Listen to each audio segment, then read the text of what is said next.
Ayaw talaga pumayag ng mga anak mo. Kung sakaling ipilit mo ito, maging handa ka sa posibleng epekto nito sa maging desisyon mo. Nasa iyo pa rin naman ang huling desisyon. Mahalaga man ang opinyon ng mga anak, pero hindi sila ang may legal na karapatang magpasya para sa sarili mo. Samahan mo ako sa video na ito para malaman mo ang gagawin mo at malalaman mo rin ang mga epekto nito.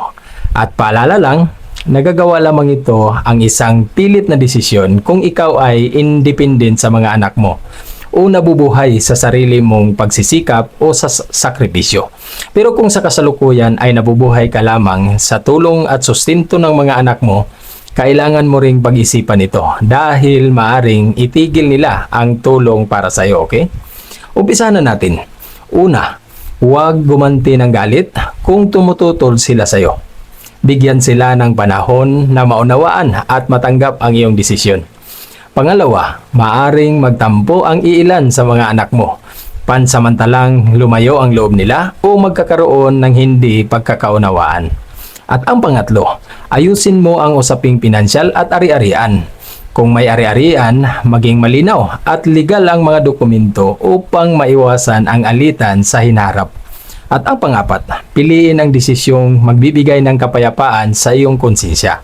Kung alam mong mabuti ang intensyon mo, legal ang iyong gagawin at hindi ka nananakit ng iba, maaari mong sundin ang desisyon kung sa tingin mo ay tama ito habang patuloy na nagsisikap na mapanatili ang magandang relasyon sa iyong mga anak.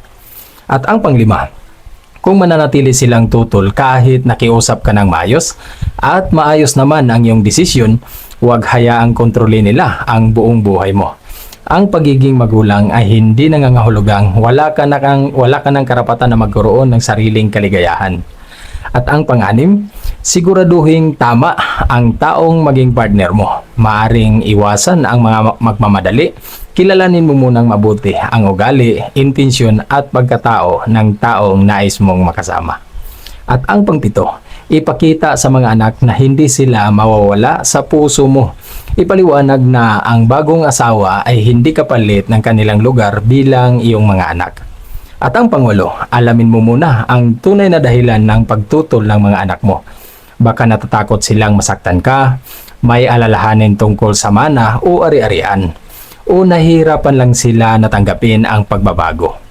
At ang pangsiyam, kilalanin na may karapatan ka ring maging masaya kung nasa tamang edad ka at malaya kang mag-asawa.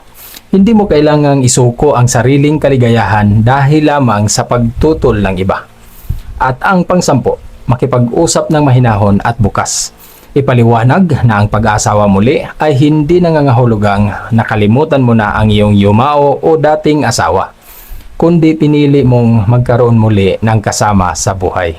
At ang pinakaimportanteng payo, kung ang taong nais mong maging partner o pagkasalan ay may mabuting ugali, mahal ka ng totoo, at ang desisyon ay pinag-isipan mong mabuti, maaari mong ipagpatuloy ang pag-aasawa kahit may pagtutol ang mga anak.